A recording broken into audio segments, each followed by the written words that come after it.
택배노동조합 관계자들이 김범석 쿠팡 INC 의장에 대한 고발장을 경찰청에 제출했습니다.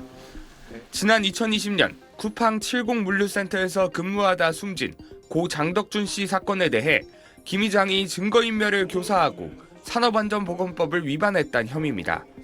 당시 한국법인 대표였던 김 의장이 쿠팡 최고계인 정보보호 책임자에게 열심히 일했다는 기록이 남지 않도록 하라 등의 지시를 하며 사건을 은폐하려 했다는 정황이 SBS 보도로 드러났습니다. 김범석 의장은 더 이상 침묵으로 책임을 회피하지 말고 지금 당장 국민과 유족 앞에 사죄해야 합니다. 다시는 복준이와 같이 쿠팡에서의 죽음이 왜곡되고 은폐되지 않게 모든 진실을 밝혀주십시오. 정의당과 노동당, 시민단체들도 국회 앞에서 기자회견을 열었습니다. 쿠팡이 노조 규모를 줄이려 회사 분할 등을 추진했다는 SBS 보도를 언급하며 명백한 부당 노동 행위이자 헌법 우롱이라고 비판했습니다. 그러면서 전국적인 쿠팡 탈퇴, 탈팡 운동을 제안했습니다. 김범석 의장과 박대준, 강한승 전 대표, 해롤드 로저스 현 대표 등에게 증인으로 출석하라고 요구했습니다. 정부도 쿠팡 사태 범부처 TF 첫 회의를 열고 의혹과 불안이 해소될 때까지 문제점을 밝혀내 끝까지 책임을 묻겠다고 강조했습니다.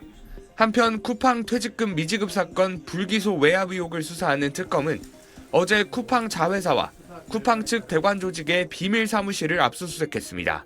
특검은 전 쿠팡 자회사 대표와 무혐의 처분에 관여한 검찰 지휘부 2명을 영장의 피의자로 적시했습니다. SBS 김지욱입니다. 지난 2020년 5월 27일 새벽 인천 서구의 쿠팡 인천물류센터 화장실에서 40대 계약직 근로자가 쓰러져 숨졌습니다. 그로부터 약 6개월이 지난 2020년 11월 사망한 유족 측 노무사가 산업재해 신청을 위한 자료를 요구하자 쿠팡 임원들 사이에서 제공할 자료를 선별하기 위한 이메일이 오갑니다. 쿠팡 측이 주목한 건 급여 명세서상 시간당 처리 물량 UPH였습니다. 산재 신청 노동자의 4월 UPH 인센티브 수당이 10,000원이었는데 숨진 5월엔 이보다 20배가 높은 20만 5천 원이었습니다. 쿠팡 측 법무팀은 5월에 수당이 많이 지급돼 노동 강도가 높았다는 근거로 활용되거나 다른 용도로 악용될 위험이 있다며 자료 제공에 부정적인 의견을 적었습니다. 업무 분장서도 표준화되지 않아 제공이 어렵다고 말합니다.